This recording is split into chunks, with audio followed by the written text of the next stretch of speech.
And this is like an ongoing conversation, is how is ChatGPT going to affect our fundraising? And in an effort to sort of be like to do this transparently, I thought maybe it'll be interesting if we together use ChatGPT to write a direct mail appeal and see how it does and see how we can make it better. It's obvious from the chat that some of you have already been doing things like this and trying it. Some of people, I saw someone's using it to come up with captions for Instagram. All awesome stuff. I have been playing with it for about a week now. I'm super interested and curious, but I've never used it to write an appeal. So I thought, let's do this publicly and then and see what happens. And so before we do this, though, because I don't want anyone to, like, I want this to be completely transparent. I need someone to volunteer to have their organization be the subject of this appeal that we are going to watch ChatGPT write. By the way, I'm planning on only doing this for 10 or 15 minutes, so this is not going to be a long shebang. But so is there somebody out there who, ideally, I'm looking for someone who is struggling with their appeals, not for someone who's got a bunch of slam dunks, who's hitting triples and doubles, someone who is willing to be on here who, that for whatever reason, they or their organization is struggling with appeals. I see a bunch of yes pleases in here, which is great. Shannon, Josh, can you help me? I'm gonna pick John because he literally said I can't hit a single. So okay. I mean, let's go ahead and try to get this man on first base. How does that sound, John? John, what we are going to do, Josh is much better at this than me. We're going to actually have you come on. Are you able to share audio so that Stephen can hear you, or you can even share video? Yes, perfect. Josh, I can't. Can you, Shannon, make me the co-host so I can do that as a panelist? I can't okay. Bring John in. And John, are you access of Wilmington, Delaware, or Wilmington, North Carolina?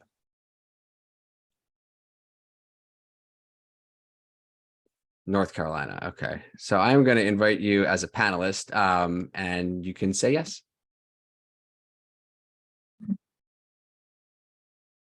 Thanks, John. Of course. There he is. There's John. Awesome. Okay. So John, if you could just unmute yourself, that'd be great. And you turn on your camera too, if you want. Now everyone's scared. Hi, John. Welcome, John. Thanks for doing this. I appreciate it. No, I appreciate it. So I want to start in a place where this might be an odd place to start, but a couple Tactical Thursdays ago, I debuted a thing that Chris and I have been working on called Verb a Noun. And that's episode 48 for anyone who wants to go deeper in this training. But for your organization, if you were to summarize sort of what you do in just a sort of a 3 or maybe 5 word couplet. You can't have 5 in a couplet, Stephen, but that's okay. We're not going to worry about that. With a verb and a noun, like save a puppy, provide a wetland, protect the old homestead. Those verb and noun, what might that be for you guys? And let's brainstorm on this for a couple minutes. Accessibility for disabilities. Okay, so now, so good first draft. Now let's keep pushing that for people with disabilities, pets with Correct. Disabilities. People, yes, okay. All ages. Okay, and the slight difficulty here is both of these are concepts in accessibility and disabilities. So, what are some specific types of things that you would do for a person with a disability? Opportunity for sports, health and wellness, just throwing out different words that we use. Mm-hmm. Accessible sports, recreational therapy.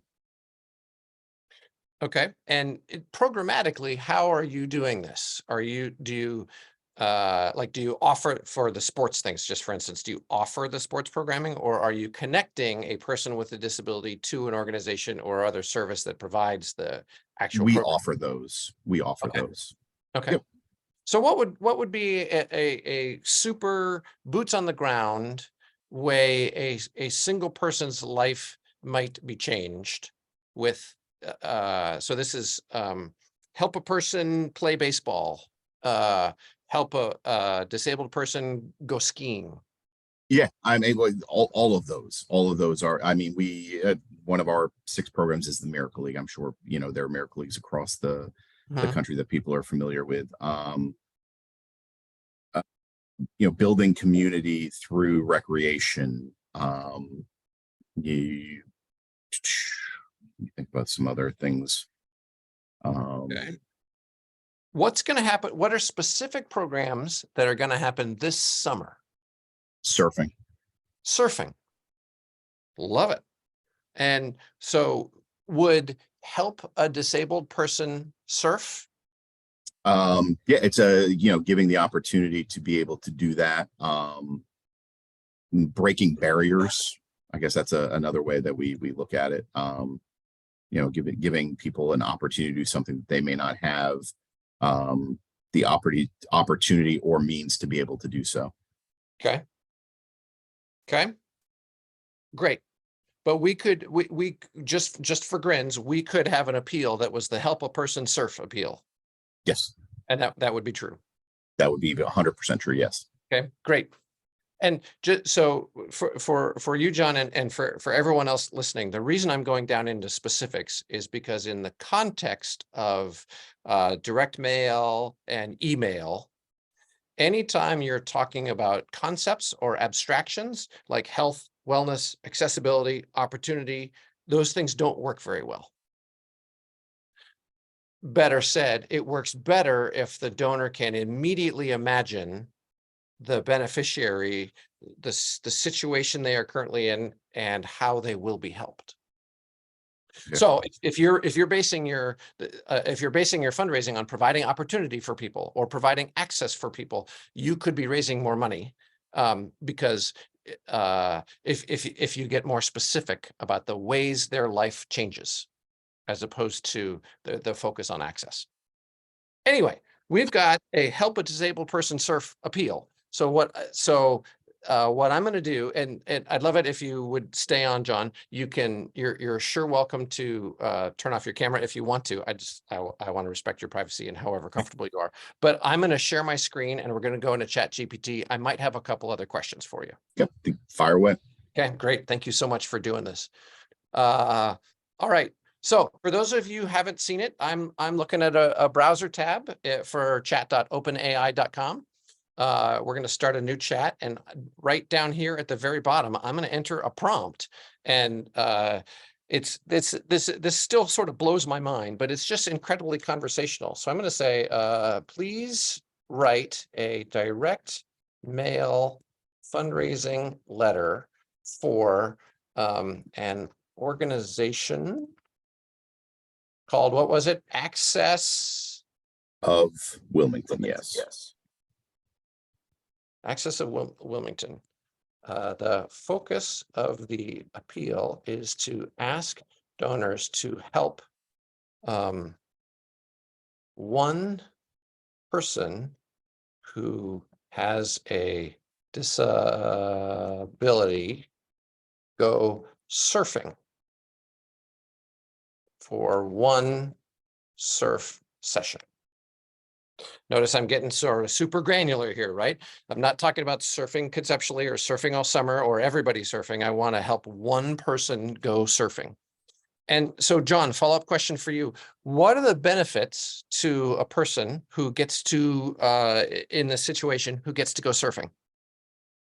How do they feel? What happens to their life? You know, depending on who they are, it's a freedom of movement that they may not have. Mm-hmm. You know, it's an opportunity to you know, go to the beach, someplace relaxing where they may not have, like, I continue to use the word accessibility to, they may not be able to get to. Okay. You know, I guess it's, you know, freedom. And, you know, if there are other people there, it's a sense of community. And, you know, being able to enjoy the place they live is, you know, you know, that they may not be able to. Okay.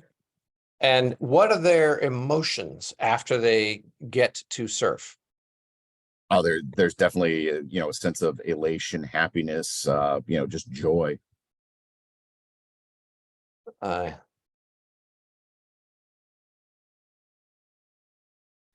okay. And then finally, what are their emotions before? Why are they, what's the condition, so to is helping with?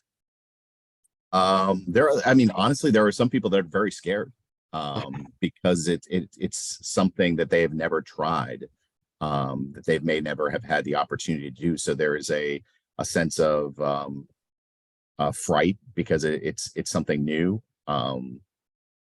They may have not been in the water. They may not have be a strong swimmer.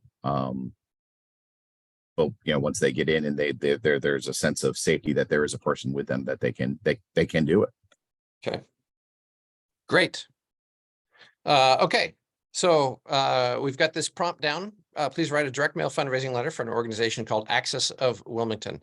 The focus of the appeal is to ask donors to help one person who has a disability go surfing for one surf session. We're going to call this a magical surf session. The person who surfs will experience freedom of movement. They get to go to the beach, freedom, enjoy the place they live. When they surf, they're elated and filled with joy. Before this, the person might be scared. They may not have been in the water before or a strong swimmer. Great. Please have this appeal be about 400 words long and written at an 8th grade level. Very granular. Right. Oh, which I learned this from Chris Davenport. You ready to see the magic happens? See the magic happen, singular. Here goes nothing. Oh my God, oh my God, oh my God, oh my God. This is the most exciting part, Stephen. Okay, bye. It's so fast. Yeah, I thought I was fast. Okay, so let's take a look at this. Dear Stephen, imagine a day filled with joy and the exhilaration of freedom. Picture a person with a disability experiencing the thrill of riding the waves, feeling the rush of the ocean beneath their feet, and basking in the warm embrace of the sun. This is the magical surf session that Access of Washington wants to create, and we need your support to make it happen. At Access of Washington, we are dedicated to enhancing the lives of individuals with disabilities by providing them with opportunities to explore their abilities, connect with their community, and experience the true freedom of movement. Our mission is simple: to empower and enable individuals to live life to the fullest, embracing every moment, blah, blah, blah. Surfing is more than a sport. It is a transformative experience that brings immense happiness and a sense of belonging. For someone who may never have set foot in the water or felt confident swimming, riding a wave becomes a symbol of triumph over fear. That's awesome. And an affirmation of their own capabilities. It's a moment of pure elation and a reminder that anything is possible. By supporting our one person, one wave campaign, come on. That's good. John, get ready to start wiping your tears with checks that come in. Everyone look at John's face right now. I just look at So John's face. we're going to make this better, but boy, that's a good nugget. One person, one wave campaign. You can help us provide a life-changing surf session with someone with a disability. Your generous donation will cover the cost of specialized equipment, skilled instructors, and all necessary accommodations to ensure a safe and unforgettable experience. Your contribution will not only enable them to enjoy the beauty of the beach, but it will also grant them the freedom to savor the simple pleasures of life. With your support, great. It's remarkable how a simple act of kindness can have it. This is 400 words. This is more than 400 words. Okay, so there's a bunch of good stuff there.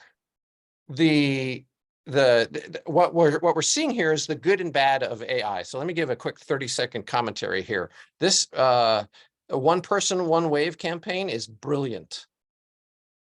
You could, it's possible, John, you're running this campaign every spring and early summer for the next 10 years. Yeah.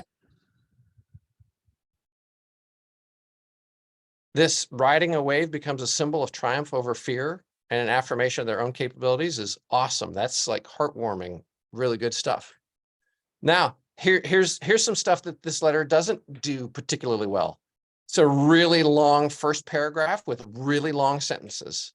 And we want our first paragraph to be short and easy to read. it's telling us all about the organization here, and I don't want to talk about the organization. The donor cares more about a person in need than they care about an organization.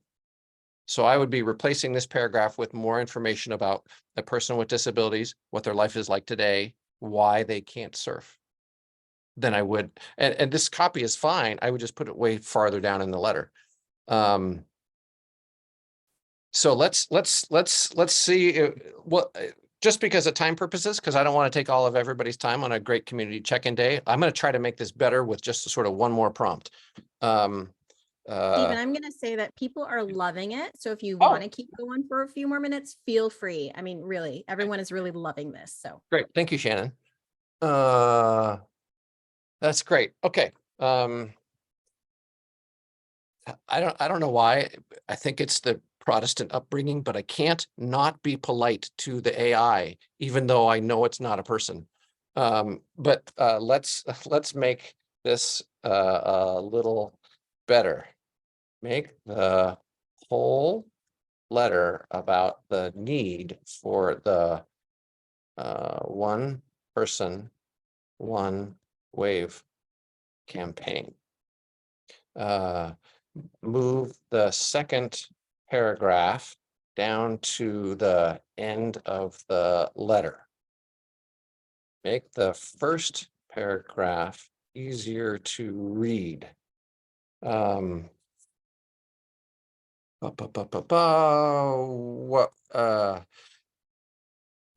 Don't ask the donor to enable the organization to help. Directly ask the donor to help one person get what they need. Help one person ride a wave.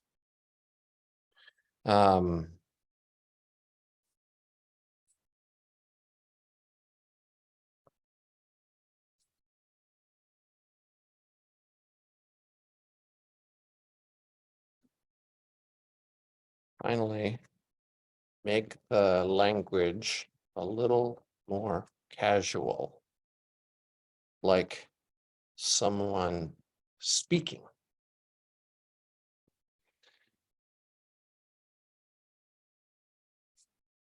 Oops. Okay, so look at that. Before I could scroll down, it had written a second draft of the letter, you guys. By the way, I just got a good note from Chris Davenport we should be Googling one person, one wave to make sure that's not owned by somebody else. Smart. Ever imagine the pure joy of riding a wave, feeling the salty breeze on your face and experiencing the freedom of movement? That's exactly what we want to make happen. So here's a little fundraising thing. That's not what we want to make happen. That's what you can make happen. That's the type of edit I'd be making here.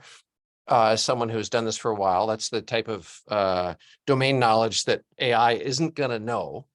For one incredible individual who has a disability, I love how they're talking about this. They're using person first language. They're not just saying this is a disabled person who can't help themselves, which is great. And we need your help. And I don't like that either. That we need your help. Your help is needed to make and I wouldn't use the word dream either. Your help is needed for a person with a disability to catch a wave this summer. You see at Access Wilmington, we're all about, that's interesting. They didn't it's a bad editor. I told them to move this down and they didn't move it down. Fine. That's where our one person, one wave campaign comes in. We want to provide. You can provide. Yep, you can provide, but it's not that we can't do it alone, but your help is needed. Awesome folks like you are needed to make this magical surf session for one person a reality by contributing to our campaign. By the way, so this is AI is reinforcing why people think nonprofits are egotistical maniacs, because they're talking about themselves all the time. And so we want to be making this about the donor. We're trying to connect with the donor and her values rather than make her connect with us and our values. So this is better. It's a little bit more readable because it's more casual. There's a ton of good stuff in here, John. So real quick, let's open this up first to John and then to anybody else who wants to chat. But John, I mean, I'll make sure you get a copy of this. Thank you. Is there anything you would add or take away, or what's your reaction seeing this happen for your organization? Honestly, it's pretty amazing. And in the chat, I'd actually mentioned today that one of my coworkers actually tried this today. So it's just ironic that, you know, this was today's Yeah. point of emphasis. And I was like, you got to be kidding me. So when this popped up, it was like, it's amazing. It's kind of, will it be something that's, you know, kind of takes the nonprofit world by storm? Yeah. At some level, this is going to make all of our ability to create content a whole lot easier. So if we also save time, like an immense amount of time. Yeah. Right. And this is a silly number, but if you were spending 4 hours a week writing appeals and e-appeals, and now you can do it in 2, that's 2 more hours you can spend on all sorts of stuff, or you can send 2 more e-appeals that month. Which, if anybody knows me, I'm going to advocate for. So good. So it's scary good. It's scary. It's scary good. And let's also emphasize that it's not all the way there yet. Like, it's not, it's focusing more on the organization than it is on the donor. Okay, fine.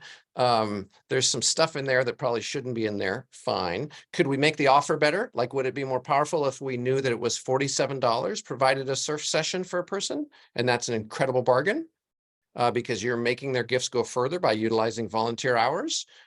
So their gift really has sort of a 2-to-1 multiplier. Okay, that'd be really cool too. So it's not all the way there. It's not pro, but golly, that was interesting. That sure was. I'm gonna stop my share. Shannon, Josh, anyone? We're here. No, this is so great. And John, thank you for stepping up and saying, hey, I want to be late. This was so good. And just so you know, your chat friends have Googled that One Person One Wave does not exist anywhere. And you can get it onepersononewave.org. Google GoDaddy right now for $12.99. So go ahead and, which Chris Davenport always tells us to do, go grab it. But yeah, so we'll go ahead and take you off screen for a little bit. But everyone, can we get claps in chat for John for volunteering for that? So good.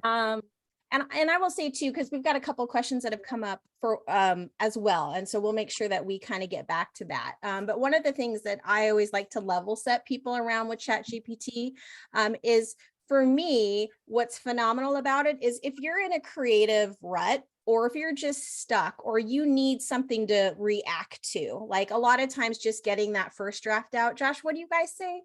FBR, fast, bad, and wrong. Even the acronym is wrong. Yes, which is like, that's the key thing at the farmhouse, right? That's what they go through, knowing that that first draft is always going to be horrible. But sometimes we can't even get to a first draft. Yep. ChatGPT gets you a first draft that then allows you to creatively work with it, get curious with it, et cetera.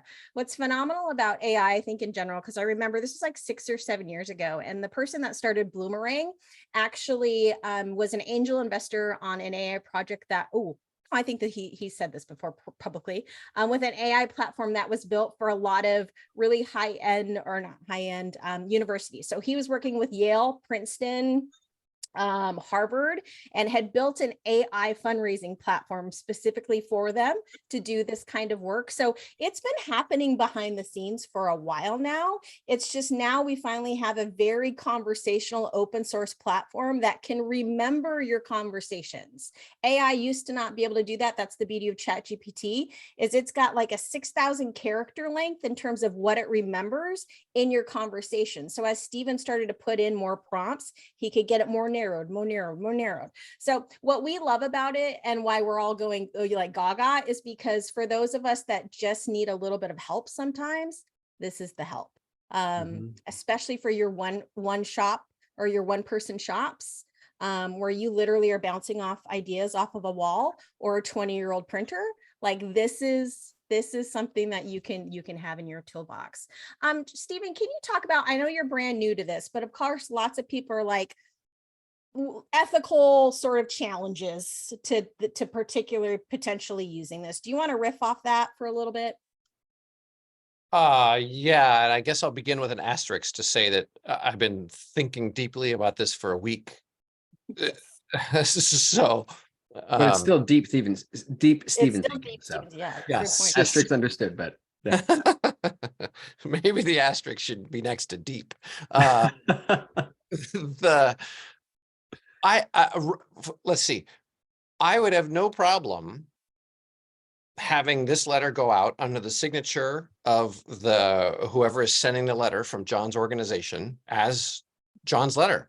I mean, I don't think that is morally or ethically any different than me writing the letter and it going out under their signature, which has been happening for 70 years at least. Not everybody writes their own stuff. So I have no problems with that.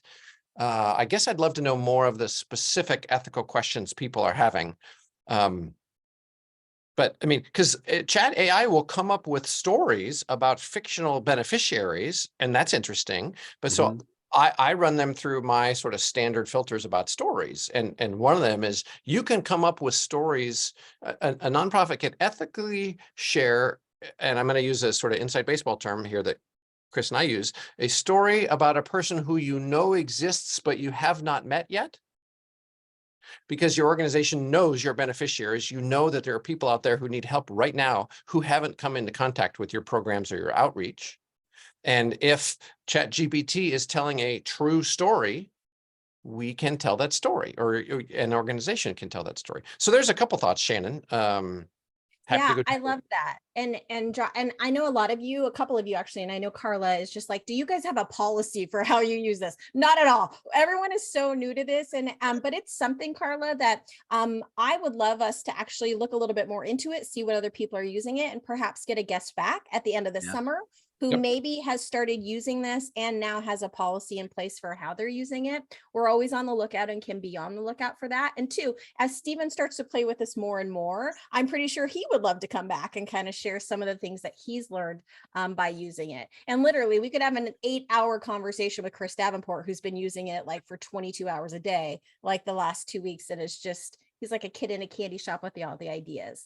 And Natalie's asking a great question. For those that are using ChatGPT, what are all using it for? Can I share a story? So lots of people have been using ChatGPT for a long time. So I just kind of came upon it because I was listening to a podcast with Adam Grant. And I'm like, what is this?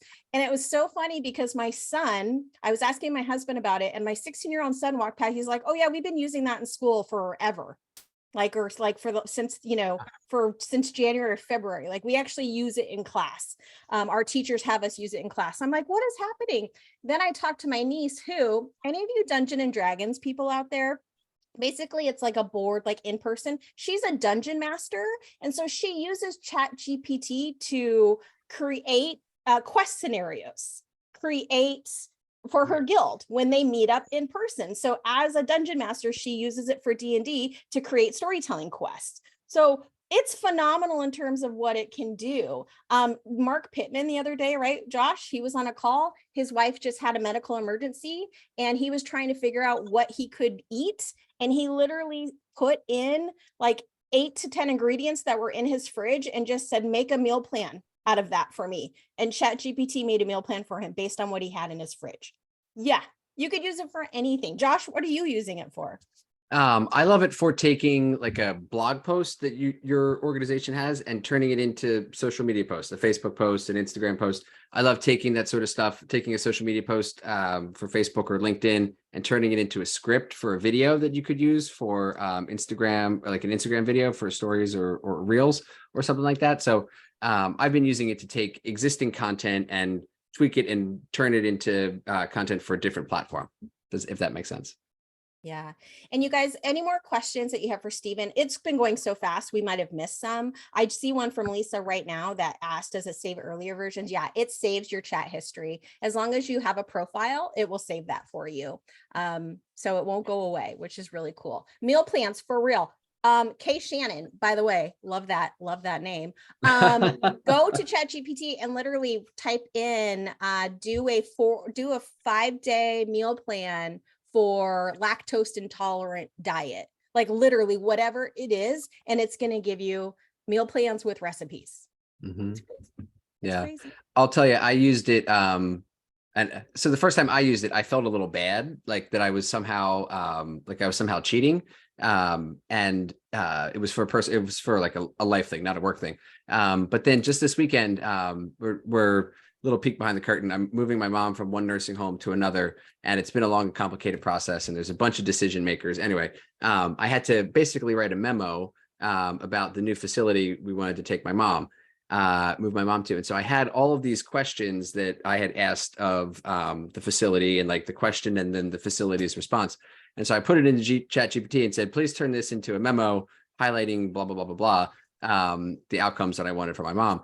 And it turned it into a memo, and it couldn't do, like, I asked it to do some research on the facility we were moving my mom to, like, who were the owners, how many complaints, what's the, the rating from the Better Business Bureau on the ownership. It couldn't do that. So like it couldn't search the internet for me.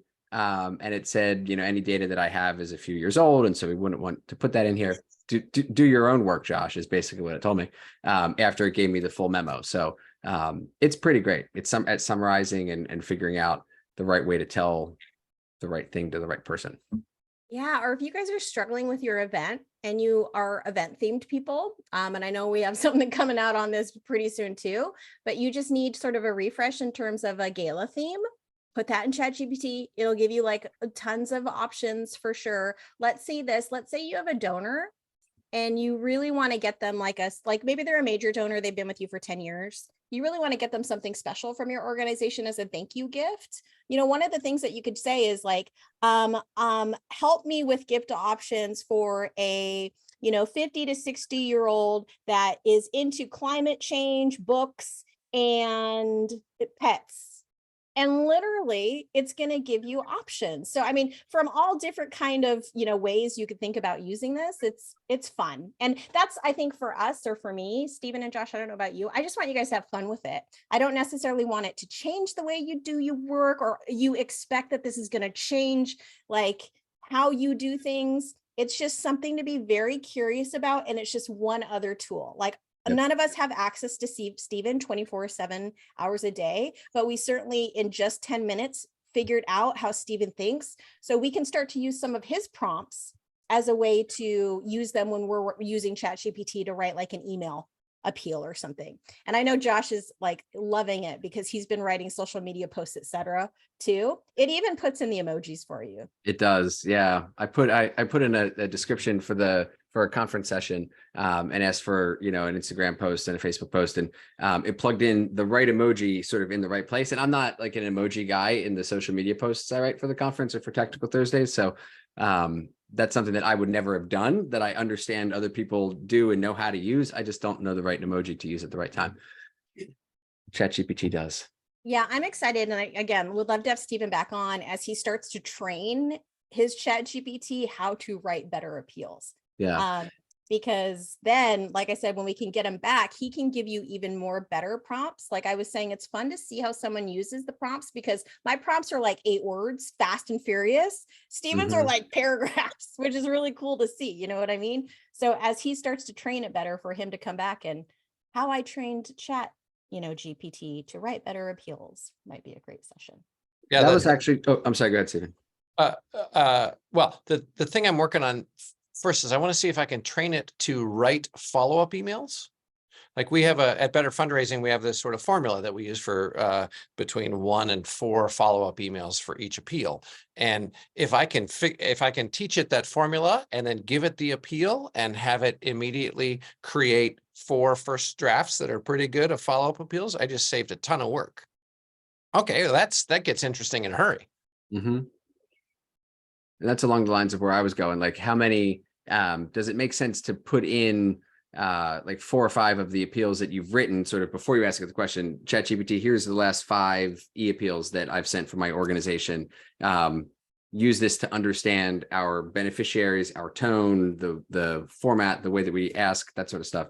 Now write me a new e-appeal with this beneficiary and this need and this deadline. Maybe that's another way to do it.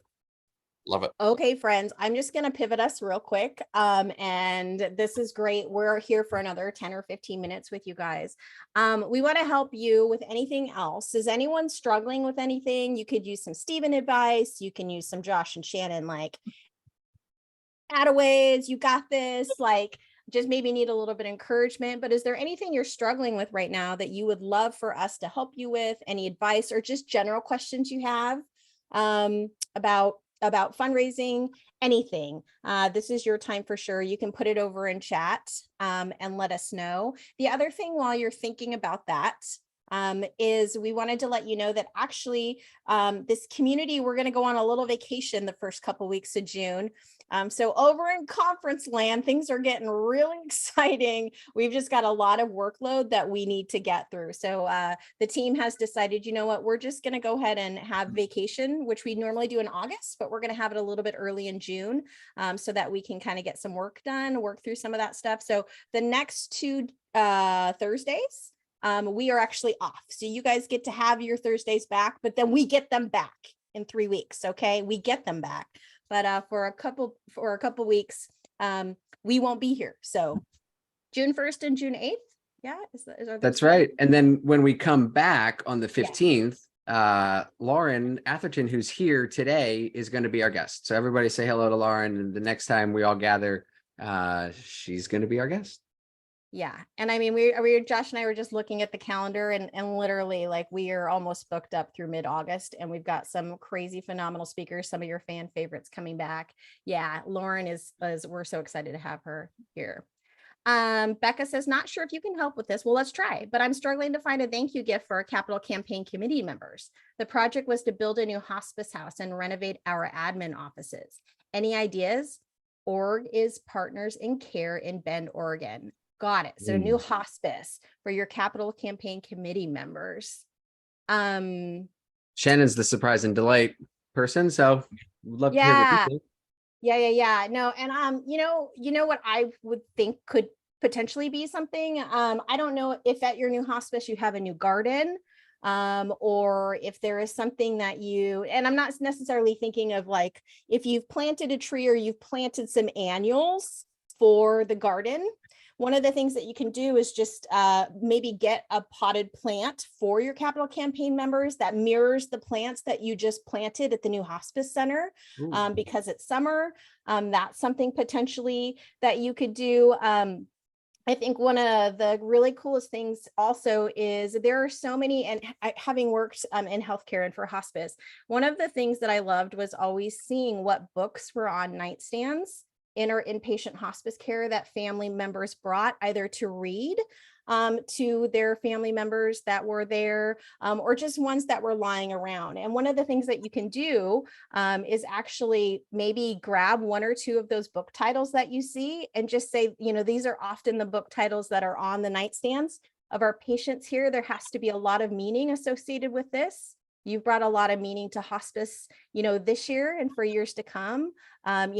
We'd love for you to read the book and let us know what you think about it. I mean, something like along those lines is kind of off the top of my head where I go with that for sure. The other thing is, if you're a hospice and you've got volunteers, I don't know if you have the quilts. So you might, and again, I'm talking like in a little niche area, but if you have quilt makers or people that do volunteer things for your patients in hospice care, think about having that thing that they make, whether it's knitted or quilted, potentially give something like that to your committee members. That's great. And then type it into ChatGPT and see what it offers. I love that. I also love Dale's question here. Dale says, I know we should only be asking for one thing at one time in an appeal letter. And she's been struggling to integrate the mention of legacy gifts into appeals. So using appeals to generate legacy gift leads. Can I kick that over to you, Stephen? Any suggestions or guidance there? Yeah. Well, let's see. Dale is correct that she should only be asking for one thing. So I wouldn't be mentioning legacy gifts in the appeals themselves, because if that's done, if my experience is if my experience is any indication, you will raise less money with each appeal. What I would do is I would mention on the back of the reply card to a name and phone number that a person could call if they are interested in learning more about legacy gifts. I would also do once or twice a year a story in your newsletter about a person or family who has given a legacy gift. So mention it in your newsletter, not in your appeals. And then finally, I would do one of those surveys. We've got one over at Work Less, Raise More, where it's a donor survey. Really, that's the disguise. What the survey does is it identifies legacy gifts that have already been given to you that you don't know about, and potential legacy gift donors on your file, and do one of those surveys once a year. So mention it in your newsletters and do a survey once a year. And then if you need to, put it on the back of the RDs in your appeals. I just got a great donor newsletter from Support Our Scholars, which is an organization I have supported and folks I know through the mastermind with Stephen and Chris. And the back of the RD was a letter from the back of the newsletter was a letter from a note from the former executive director, founder of the organization, talking about how she and her husband had left a legacy gift to support our scholars. It was awesome. It was super well written. It was super well done. And it hit all the right spots. Love it when it's there. One other thing. Oh, I'm sorry. Go ahead. No, there was Lynn asked, is there a sample of that survey for you, Stephen? I think, but let's see. There is at Work Less, Raise More. Okay. worklessraisemore.com. You guys, since we're talking all about tools today, do you guys know about Sophie? Because if you don't, it's time. Sophie stands for Showcase of Fundraising, Innovation, and Inspiration. Basically, it's this massive website that has anything that you would want. Lots of different organizations, consultants put all of their great work that have had substantial success on that website. It's sofii.org. And literally, if you put in legacy giving or legacy surveys right now, which I just did, there's a lot of great things that come up. So past work, surveys that have worked for people. So that is also, Lynn, if you're ever struggling on you just need, again, something to respond to. Sophie is that other tool that I 100% am always pointing people towards, for sure. Yeah. More resources. Yeah. Yep. There you go. Josh just put it in that thing. Yeah. I'm good at finding websites and linking to them pretty fast. I know. One of my superpowers. Julie, when I just want to read this in case nobody saw it, because I think this is brilliant. They're at an independent school, and every fall they have a theme. Last year it was opening doors for our students, and all of our graphics were doors opening to different opportunities that the annual fund dollars support, which I love. I'm just going to riff on that a little bit more. One of the things that you guys maybe are not thinking about when you are doing your event is the fact that humans usually need to use the bathroom at some point, and there are doors and mirrors. So if you are not using the backs of doors or the mirrors in your bathroom to share messaging, even something as simple about that, thank you for opening doors for our students tonight. If you're not using those spaces to be grateful or to prompt more behavior from your event attendees, do consider it. That is great, Julie. And I can also just visually see that as a school, like on parents' night, when parents are walking through doors and just literally, opening a door that has a different, like a different wallpaper on that door for everything that those parents are doing, or those, grandparents are doing for students at that school. That's awesome. So great. So great. Yeah. Anything else, you guys? I'm not seeing a lot come in here, but there's still so many of you here. So we'll give it everybody's in ChatGPT plugging in, new things. That's the problem with sharing it, because then suddenly everybody's going to go down. No fundraising will get done for the next 24 hours as people are monkeying around with ChatGPT. Lauren, haha. Lauren's guilty. Yeah, we love it. Yeah. Oh, John. And again, thank you. And really, did you buy the website? We're just asking. Yeah. And hey, John, quick question. Stephen will share with me he'll copy and paste the 2 letters that came. So he knew exactly what I was going to do. And if it's all right with you, John, I'll post those also in the notes under the replay. So folks can sort of see that and maybe. And Josh, I'll copy the whole thing so that people can see my prompts, because I think one of the one of the ways that Chat GPT is going to be most useful is if you sort of figure out the prompts that you're asking for, right? Like if you just ask for a standard nonprofit letter, you're going to get one that's jargon filled about the organization and super conceptual and doesn't work very well. Yep. So you gotta know what you're looking for as much as possible. Yeah, and Natalie, love Natalie, had a great suggestion earlier. She said maybe we could have it could be fun. We could have a workshop where we all share our own experience with ChatGPT and how we asked for our prompts, to share the prompts that we used to get where we went. So I love that. I've already written it down as something that we will follow up on, but I think that's a great thing too.